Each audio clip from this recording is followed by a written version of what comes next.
All right, we're shifting our focus now to big news that we're tracking as far as the situation in Karnataka is concerned, where BJP is leading the fuel hike protest. In fact, remember, this is a statewide protest that's being carried out. But for the moment, these are major protests that are taking place in Bengaluru as well as Mangaluru. You're looking at the visuals on your screens right now. What we do know about how these protests are also taking place is that in Bengaluru, a unique protest we understand of the leaders arriving on a bullock cart.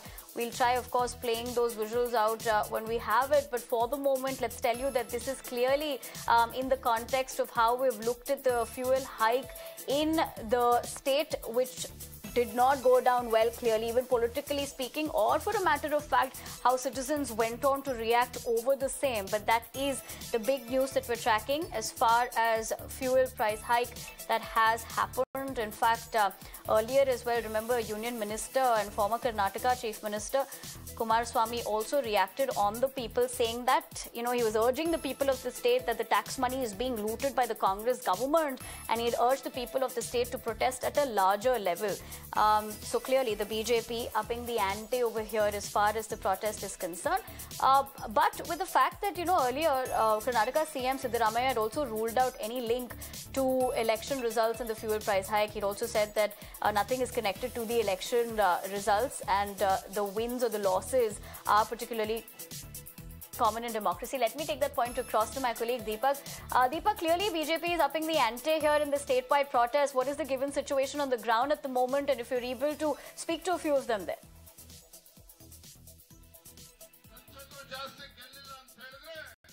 Well, right now you can see, top leaders of the BJP, including the party president, the leader of the opposition, the MLAs and MLCs, all of them here gathered and staging this protest in Bengaluru Freedom Park.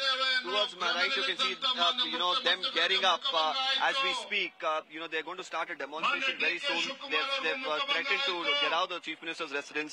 Some of the leaders coming in bullock carts earlier, now they're lining up those bullock carts as well on the road, and they are, planning to march towards the Chief Minister's office. As far as the Congress is concerned, they continue to say that this particular hike in fuel prices is justified because it hasn't been done in a long time. And more importantly, they say it's necessary to fund, the guarantees of the Congress to fund development. And more importantly, they continue to maintain that it is much lesser in comparison to other states, especially when you look at, economically, similar states like, Maharashtra and Karnataka. The Chief Minister himself has said that Maharashtra is much higher, and therefore this particular, increase is justified. Here you can see, of course, bullock carts are being brought in, and we saw some of the leaders come in these bullock carts as well, and now they will try to, march towards the Chief Minister's office and continue to, stage this protest, up the ante against the Congress government, which right now seems pretty adamant that this fuel hike is justified, and it's not going to really make a big impact to the common man. But when you speak to, the people at the fuel bunks, when you speak to several people on the streets, they say that it's not just going to be the increased fuel prices they're going to pay for.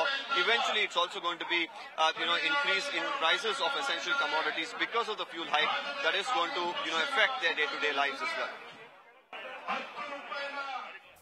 Right, Deepak. In fact, as you get us that ground report, stay with me. I understand you're tracking more important developments from the state for